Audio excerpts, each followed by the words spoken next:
Nzuri tu. Habari ya Tanzania? Habari ya Tanzania, tuko vizuri. Habari za huko nchini India?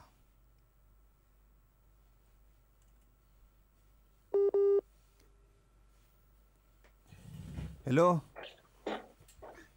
Uwe mvumilivu, mtandao huwa unasumbua huko. Okay, sawa sawa, shukran sana. Ismail Alinaragi, tuko live kupitia Wapo Red FM kwa hivi sasa.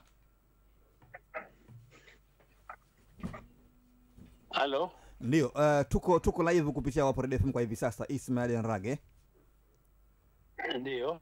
Na tuna mazungumzo. Nakusikia. Sawa, tuna mazungumzo ambayo tunaeleza kwa hivi sasa. Kuna taarifa kwamba bado hakuna taarifa rasmi, lakini kuna taarifa inasemekana kwamba Yanga wamepeleka shauri kunako mamlaka husika ya michezo CAS. Kumekuwa na hoja tunazungumza hapa, kuna kamati bado Yanga walipaswa kwenda, hawakwenda. Kama ni taarifa za kweli, je, klabu ama mtu yeyote anaweza kaenda moja kwa moja kwenye mamlaka husika pasipo kufuata taratibu ama kufuata kamati ambazo bado zilikuwa na maamuzi ya kutoa kuhusiana jambo hilo? Kama wameenda moja kwa moja na kuna kamati nyingine ambayo hawajaenda, na nilimsikia mwanasheria Alex Mgongolwa akisema kwenye redio moja kwamba Yanga walipaswa waende kwenye wakati rufaa kwenye kamati inayohusiana na masuala haya, wakishindwa ndio waende CAS. Sheria ni kwamba kwanza unatumia utaratibu wote wa nyumbani kwa maana ya TFF, ukishindikana huko ndio unakwenda CAS. Na unakwenda CAS inabidi ujiandae vizuri, kulipa mamilioni ya pesa na kuelewa hoja yako iwe na msingi. Kwa hiyo na washauri wasifanye papara, wanaona sheria wazuri wakae nao ili waweze kuwashauri. Kwa hiyo hakuna kanuni ambayo inapelekea klabu kwenda moja kwa moja wakati kamati husika bado zipo chini za kutoa maamuzi?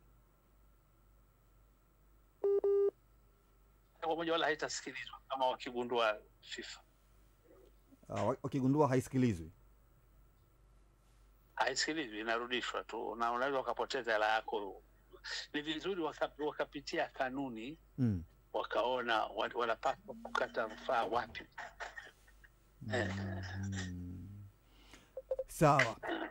Na jana tumemsikia mwenyekiti wa bodi ya ligi Steven Mguto akizungumza na mmoja wa chombo cha habari, akizungumza kwamba hizi Simba na Yanga kama busara haitumiki, mambo yanaweza kawa tofauti kabisa. Kwenye neno hili jambo la busara kwa upande wako wewe, unaweza ukalielezea vipi? Ni kweli. Kwa sababu mpira wetu bado kuna ushabiki uliopindukia. Wakati mwingine ushabiki wenyewe hautaki kupata hata haki wala sheria. Kwa hiyo unapoamua mswali yanayohusu Yanga na Simba, unataka utumie busara sana. Nitakupa mfano. Wakati nikiwa katibu mkuu wa FAT, kuna mambo mawili yalitokea kwa Yanga. Ningesema nifate sheria, mimi mwenyewe ningepata matatizo na ligi ingeharibika. Wakati ule tulikuwa tunasajili kwa kutumia, kuna form moja inaitwa form mama, yani wachezaji wote wanasaini pale. Sasa wachezaji wa Yanga waligoma kusaini, nadhani hawakulipwa signing fee zao. Kwa hiyo ilipofika saa 5 usiku, viongozi wakanifuata. Nilikuwa nimekaa ofisi za FAT wakati ule kusubiri hizo form. Vilabu vyote nilikuwa nimepata kasoro Yanga. Kwa hiyo kwa mara ya kwanza leo ndo natoa siri. Nilichoomba Yanga walete hizo majina yao bila signature yao. Kwa hiyo tukawaruhusu Yanga. Asubuhi nikatangaza kwamba na Yanga wamekamilisha form zao, jambo ambalo lilikuwa si la kweli. Lakini sasa sheria inasemaje? Sheria ilikuwa inasema kwa kushindwa kuwasilisha fomu ya mama, Yanga hairuhusiwi kushiriki kwenye ligi kuu na inashushwa moja kwa moja daraja la pili. nakuuliza mtangazaji, ni wewe unaweza kufanya hivyo? Sheria inasema ya wakati ule kwamba ukishindwa kuwasilisha form mama, timu inashushwa daraja, inakwenda daraja la pili. Na kuuliza wewe, kwenye ligi ya Tanzania, Yanga au Simba unaweza kuwashusha daraja ukawapeleka ligi daraja la pili? Lakini sheria inasemaje? Ndio inasema hivyo, nakueleza, nakwambia jaribu kutumia, maana umeniuliza swala la busara. Ndio. Kwa soka la Tanzania kuna kizungumkuti, nadhani kuna mtifuano, lakini je, laiti ungechukua maamuzi ya kushusha daraja, hauoni kana kwamba labda kungekuwa na mafunzo mengi kwa viongozi wajao? Wewe unafanya mchezo na Simba na Yanga, unajitafutia mauti au balaa. Nadhani wewe hujui ushabiki wa Yanga na Simba. Kwa sisi ambao tumekulia Dar es Salaam tunaelewa. Si kitu cha kufanya maskhara. Sasa hivi kidogo wameanza kuwa mashabiki wa staarabu. Zamani Yanga au Simba ikifungwa wanakufuata nyumbani kwako kiongozi, wanaweza wakachoma nyumba yako. Bakari Malima, Bakari umebadilika, umekuwa staarabu. Tofauti na zamani. Nitakupa mfano mwingine. Nitakupa mfano mwingine, faida ya busara. Nitakupa mfano mwingine, faida ya busara. Mahakama Kuu inatoa kila siku hukumu ya watu kunyongwa. Lakini karibuni marais wote wanatumia busara. Hawapendi kuidhinisha kunyongwa kwao, wanawaacha wanakaa mle mle mpaka wanakufa, wengine wanasamehewa. Na kuna kesi moja nilisoma, mtu mmoja alikuwa ni mwizi, kila mara anakamatwa, anapelekwa mahakamani. Kumbe yule anaona raha kukaa gerezani. Kwa hiyo hakimu aligundua hiyo, akamwambia pamoja na kwamba uko kwenye hatia, nitakuweka nje ya probation, sikupeleki ndani. Sasa ijayo ukiletwa kwa kosa hili nitakufunga miaka mingi. Ingawa sheria inaruhusu amfunge, lakini hakimu akatumia busara kutaka kumuokoa huyo mhalifu. Kwa hiyo shekhe, busara ni kitu muhimu sana, sio tu kwenye mpira, kwa jambo lolote. Hata wewe kwenye redio yako hiyo, akija mtu anatoa taarifa yake ya kutukana viongozi, sidhani kama utampokea. Ndio, sitompokea. Hiyo ndio busara hiyo. Sawa. Sawa.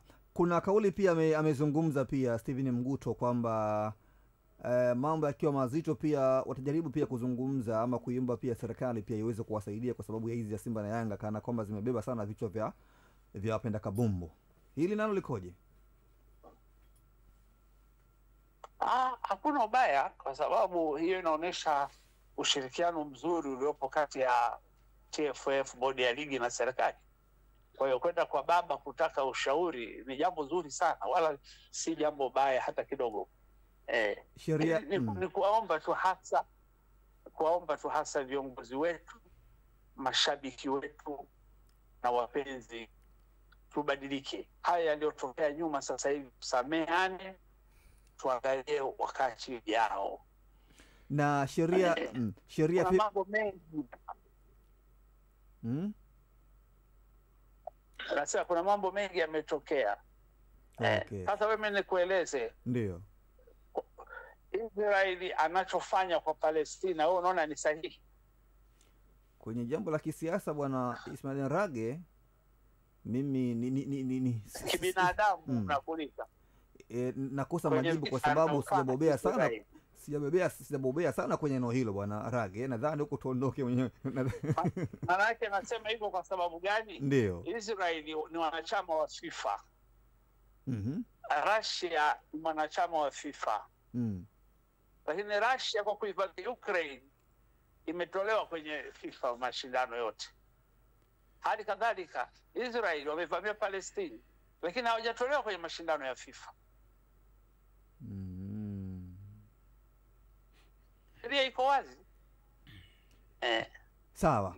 Lakini sheria sawa. Lakini Rage, sheria inasema kwamba masuala ya soka hayapaswi kwenda yani serikali haipaswi kujihusisha zaidi na mpira. Hauoni kana kwamba kama watapokea ushauri kutoka kwenye serikali itakuwa na wakati mgumu kwa FIFA huko?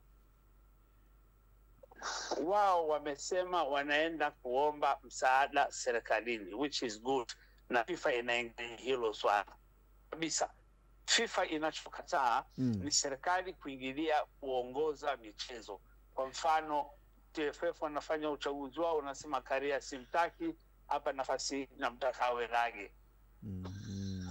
Mara unasema tunavunja ligi yenu. Serikali haina mamlaka hiyo. Serikali yenyewe inaangalia usalama wa wachezaji. Serikali inaruhusiwa jambo moja tu la kuingilia pale kama kuna kosa la jinai. Serikali inaruhusiwa kabisa kuingilia.